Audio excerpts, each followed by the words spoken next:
Awan may ko dyan sa kanani, gamin. Agure kayo tabagkatan lato yung lalakin kaya na. Sige anak ko mamaminsan lang sakit. Yan, isang dalag.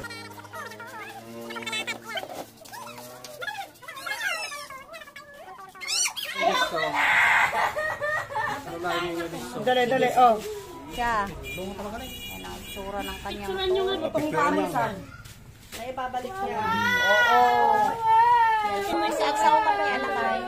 Pagkatin mo yan. O, tingnan mo yung... Ito po yung before nung na-dislocate na tuhod ng ating kababayan.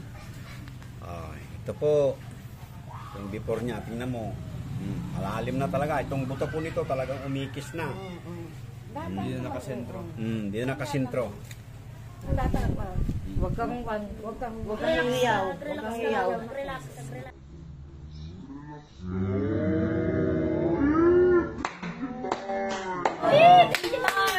Lord, ayan na po yun.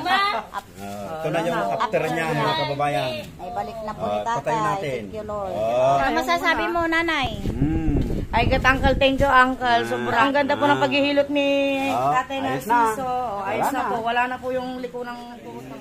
Ayan na po yung binubuhat kanina na dalaga na na-dislocate po yung paa niya. Ayan, okay na. Huwag kang matakot, anak. Huwag kang matakot kasi bumalik na. Ito na siya ngayon. Hawakan mo, nanay. Ito yung isa ilalakad mo. Yan na. Ayan. Okay na siya. Ilalakad na yan.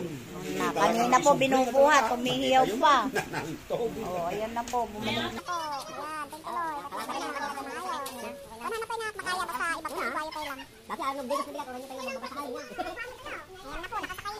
Pero ngayon po, okay na siya. Ayan. Ano pong masasabi? Ganda ng hilot ng kumpare ko. Ay naku, talagang nag-alala ako. Ang akala ko hindi na po maibabalik. Dahil talagang lumabat na, nag-bumping na Twist po. na po yung kanya.